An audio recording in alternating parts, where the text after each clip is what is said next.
Hello, ladies and gentlemen. Welcome back to another episode of The Verdict. My name is Harry Kelly, and that is not usually my intro. It's Monday morning. We're back again talking about the Premier League. Match week 3 has just played out, and it's obviously the final match week before a dreaded international break. And we have our graphic up here once again for match week 3. If you're still unaware, if this is your first verdict of the season, go back and watch episode 1 and 2. And I'll explain there how the format is completely changed. But make sure you come back to this video after. But we are going to start with box number 1 and our best performer of the week. It's going to sound very, very biased indeed.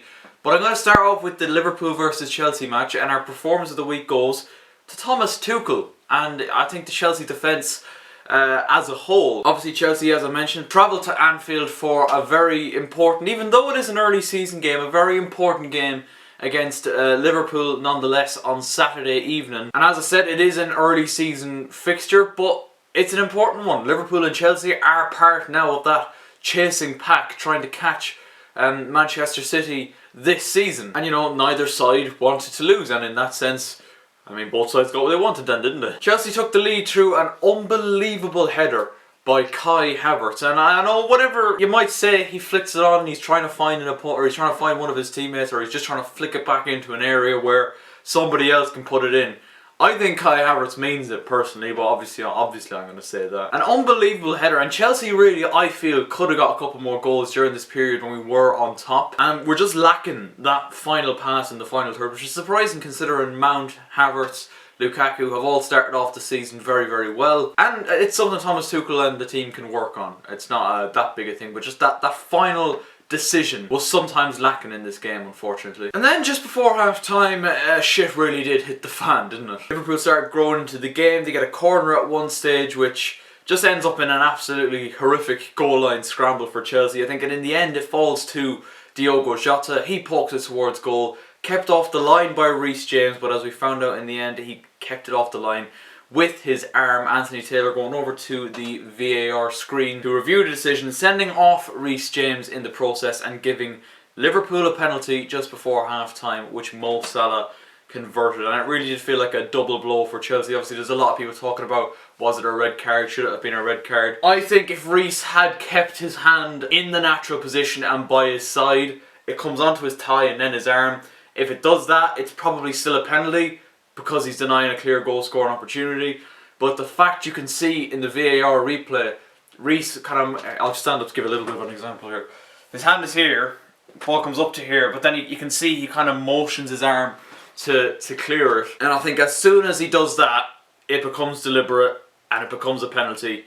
And Mo Salah, you know, 99% of the time will score the penalty, and he does. And going into half-time, it was looking quite ominous for Chelsea, I have to say. But the second half was a testament to how far this team, this group of players, has come under Thomas Tuchel. And that is why I've given Thomas Tuchel the green box for this week, because a lot of managers, it could have been very easy to panic in this situation. You look at Mikel Arteta and Arsenal when Granit Xhaka got sent off in the early game on Saturday, which we will get into. And I've seen a lot of Liverpool fans giving out, and it did piss me off, to be honest, because it's just, it's such brain dead comments, right? I see Liverpool fans giving out saying, oh, how we made the European champions come to Anfield and play like Burnley.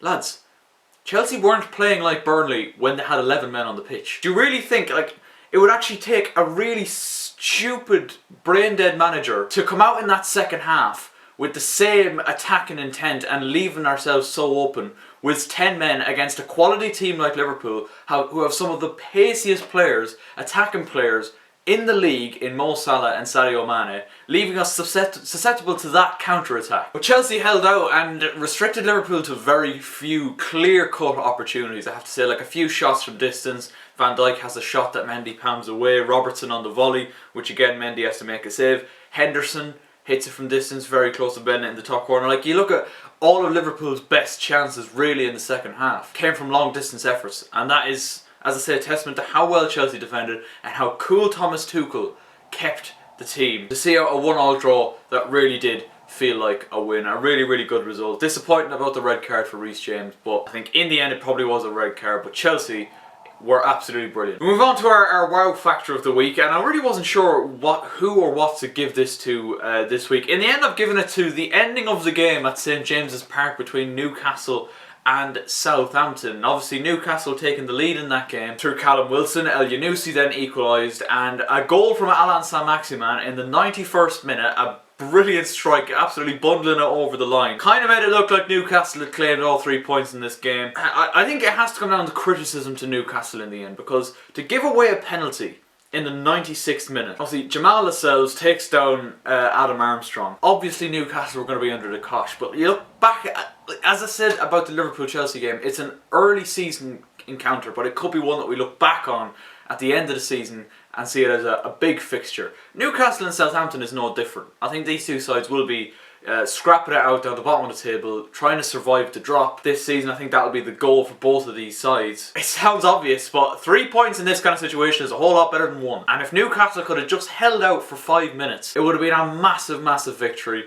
They couldn't. Lascelles takes down Adam Armstrong, clear penalty, and the coolest man in the whole stadium, James Ward-Prowse, finishes the penalty absolutely brilliantly. It could be a very important point for Southampton after they got an impressive point against Manchester United last week. But as for Newcastle, it could be one of those that they look back on and say, shit, that should have been 3 points. Should have been a massive win for us in what is a relegation 6-pointer really. Here we go then, lads. Stinker of the week for match week 3, and I've mentioned it already. The stinker for this week is going to go to Granit Xhaka and Arsenal. I'm going to put them both in the stinker box for this week. Because yes, Granit Xhaka's red card in Arsenal's 5-0 defeat. Yes, you heard that right, ladies and gentlemen. 5-0 defeat at the hands of Manchester City. You know, it definitely killed the game, that red card from Xhaka, didn't it? But when we look at it, Arsenal were never getting anything out of this game anyway. They were already 2-0 down. Obviously, Gundogan and Ferran Torres had put City into a terrific position. And then Granit Xhaka slides in, 2 foot. It's a red card every single day of the week. He might get some of the ball, but he's out of control. The studs are up. He's flying in. And I don't know why we don't just expect this from Granit Xhaka at this point, because how many times has he done this in the past? He can be absolutely brilliant, or he can just be the biggest liability on the pitch. And it's one of the most frustrating things, I'd say, for Arsenal fans. And I think they're about to give him a new contract if they haven't already given it to him already. It kind of killed any sort of possible comeback for Arsenal in that second half. Man City went on to score 3 more goals. Jack Grealish teed one up for Gabriel Jesus to make it 3 just before half time. Then 2 second half goals, a brilliant strike from Rodri, and a second for Ferran Torres, making it 5-0 to Manchester City. Consecutive back-to-back 5-0 home wins in the Premier League after they trashed Norwich last week. And I said the same thing about Norwich last week, lads. If a team concedes 5 in a game, they're going in the stinker box. And it's even worse if it's Arsenal. At least Norwich, there was kind of that little bit of expectancy there with them. But not Arsenal. Not Arsenal. I mean, I think City scored 2 goals inside the first 15 minutes. And you kind of could feel that the game might have been going that way anyway. But the red card really did hammer home what was a very ominous sight and horrible, horrible day at the office for Arsenal overall. And you know, we head into the international break now. Arsenal are rock bottom of the Premier League. 0 points, 0 goals, a -9 goal difference, level with Norwich in that sense. You know, questions are going to be raised once again of Mikel Arteta. And I don't obviously think he's the right man for the job long term. I said this in my last video. But I don't know what the solution is at the minute, because these players are not good enough. Look at players that have gone out on loans and come back and are just starting when they looked like they should never have been playing for the club ever again. Callum Chambers had a couple of good performances last season playing at right back. He plays in a back 3 on Saturday with Rob Holding, who is a regular, and Sead Kolasinac, who I didn't think was ever going to play for Arsenal again personally. Cedric at right back had a horrific time of it trying to deal with the threat of Jack Grealish. Xhaka gets sent off and then he gets brought in, and they're still only playing with 1 defensive midfielder. It was a pretty anonymous debut for Martin Odegaard. Saka was non-existent. Smith Rowe tries but has nothing around him, and I'm pretty sure Pierre-Emerick Aubameyang didn't even get a touch in the whole 90 minutes, if I'm being honest. So we have to give credit. City were dominant and they were ruthless. You know, they didn't let up in that second half even when it looked like they could have done. It's fair to say they've fully recovered from the opening day defeat at Tottenham. But it's just a bad sign now for Arsenal. Do they sack Arteta now? They have a perfect chance to do so during the international break, to give a manager plenty of time to come in with maybe a week or two's notice for their next game, which is a relegation 6-pointer of its own, as they face fellow strugglers Norwich in what again, now that has a completely different complexion to it than what we would have been expecting at the start of the season. Obviously the fixture list has not been kind to them, but once they lost to Brentford, you kind of could sense that this was going to happen going into the international break, where they have 0 points and 0 goals, having faced two of the most favoured sides in the league in Chelsea and Manchester City. But let me know your thoughts in the comment section down below, lads. Let me know who you would have put in all 3 boxes this week. Before we go, thank you guys so much for all the support on Bake Off, by the way. Really did warm my heart to see so many people enjoy the video. I literally spent all of last week editing that video. I'll hopefully have maybe 2 or 3 videos out this week. I'm hoping to do a wrap up of what has been a crazy transfer window, with Lionel Messi leaving Barcelona and Cristiano Ronaldo returning to Manchester United. And let's be honest, he'll be well primed going back to United after he scores 4 against Ireland on Wednesday night. I can already see it happening. Anyways, lads, leave a like if you enjoyed, subscribe if you're new, and I'll catch you next time. Good luck. I've been trying to find a way